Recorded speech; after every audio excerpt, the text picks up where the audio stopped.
नमस्कार। आजच्या या व्हिडिओमध्ये आपण पाहणार आहोत दह्यापासून मठ्ठा कसा बनवायचा याची सोपी पद्धत।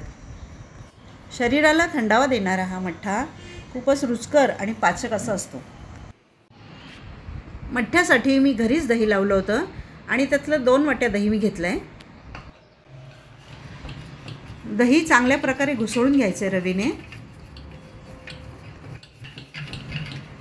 उन्हाळ्याच्या दिवसामध्ये आपल्याला दही, ताक असं थंडगार पदार्थ खावेसे वाटतात। त्याचाच हा एक मठ्ठ्याचा प्रकार आहे, तो सुद्धा खूप छान आहे। दही घुसळून झाले आपलं।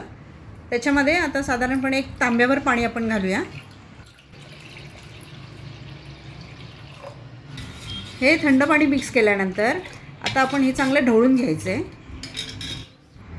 यात आपण घालणार आहोत 2 चमचे साखर, सैंधव मीठ घातले 1 चमचा, जिरे पावडर 2 चमचा। हे मिश्रण छान ढवळून घ्यायचे आहे। यामध्ये आपल्याला आलं मिरचीचा ठेचा मिक्स करायचा आहे।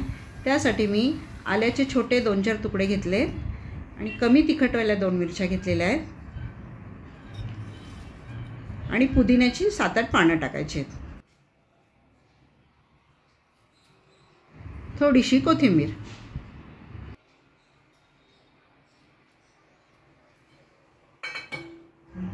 हे सर्व खलबत्त्यात वाटून आपण याचा ठेचा करून घेऊया।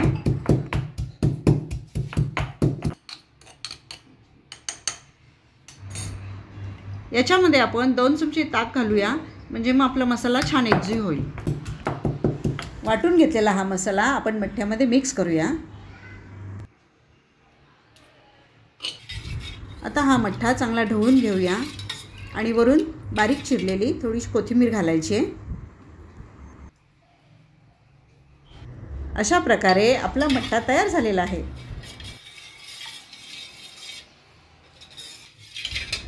असा हा थंडगार, पाचक आणि रुचकर मठ्ठा आपण घरी बनवतोच, पण लग्नाच्या पंक्तीत सुद्धा हा आवर्जून सर्व केला जातो। मठ्ठा बनवण्याची ही खूप साधी आणि सोपी पद्धत आहे। तुम्ही अशा प्रकारे जरूर करून बघा, तुम्हाला नक्की आवडेल। व्हिडिओ आवडल्यास लाईक, शेअर, सबस्क्राईब करा।